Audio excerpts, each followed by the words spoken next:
acontecendo no Brasil. Nunca se construiu tanto como está se construindo agora. Nós estamos recebendo em nossos estúdios para falar sobre esse tema importante a doutora Milena Oliveira, a doutora Marcela Patekoski e o doutor Murilo Padilha Zanetti. 40% das obras atrasam, mas a gente precisa saber primeiro o que cabe a quem constrói e o que cabe àquele que compra a construção. Doutora Marcela, o que cabe para cada uma dessas duas partes? Bom, a obrigação da construtora é entregar o imóvel no prazo estipulado em contrato e é importante que seja entregue o imóvel conforme determinado no contrato também, ou seja, o objeto precisa ser certo e determinado.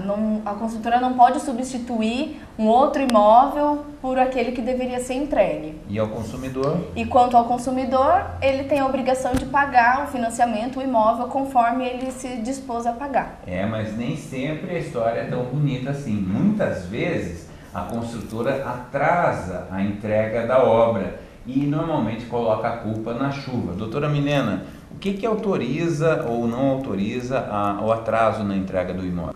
Esse prazo suplementar ele é autorizado somente em casos extremos, em eventos imprevisíveis e inevitáveis. Um deslizamento de terra, o caso de um incêndio. Ok. Quer dizer, uma chuvinha qualquer não autoriza isso? Não.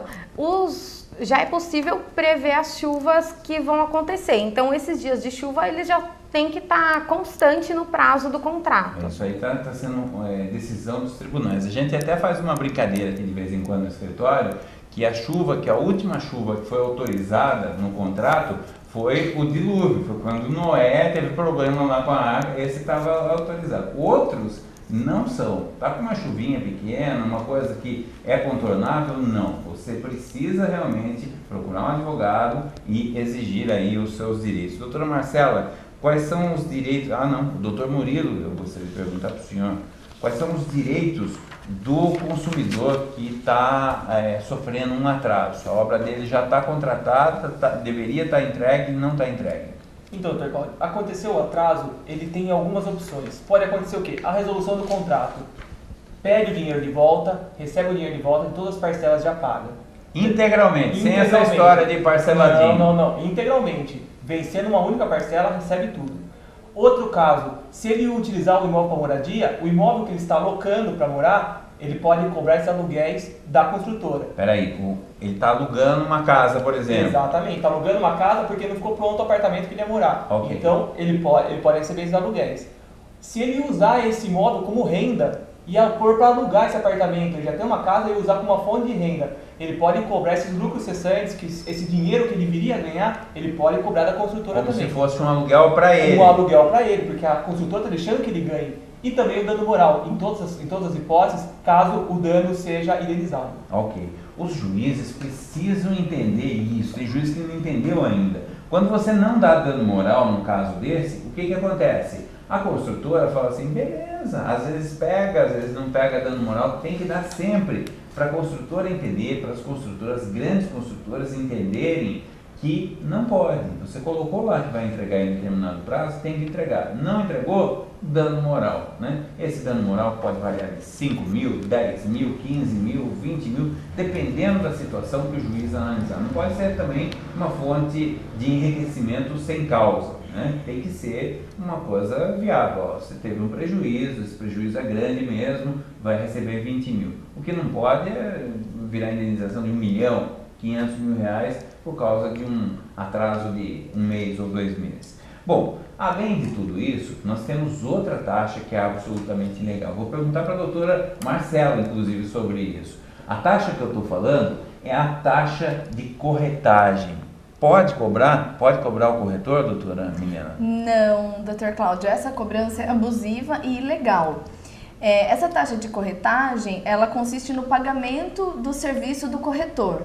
Esse encargo deve ser pago pela corretora. O consumidor não tem nada a ver com essa transação, com essa comissão, então ele não é responsável por essa cobrança.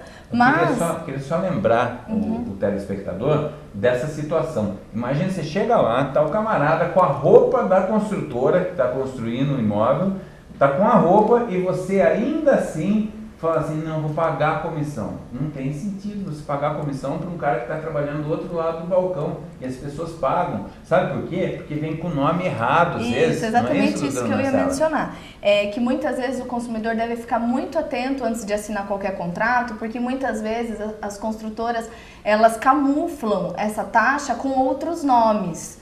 Para não colocar taxa de corretagem, porque cada vez mais os consumidores estão mais atentos aos seus direitos, eles camuflam com outros nomes. Para não chamar de taxa de corretagem, que é abusiva e ilegal, eles colocam outros nomes para disfarçar essa cobrança. Então, muita atenção antes de assinar qualquer contrato, para que não seja cobrado sem saber, né? Ok. Muito obrigado pela presença de vocês aqui para a gente debater esse assunto. Só queria deixar uma coisa, é muito importante você saber.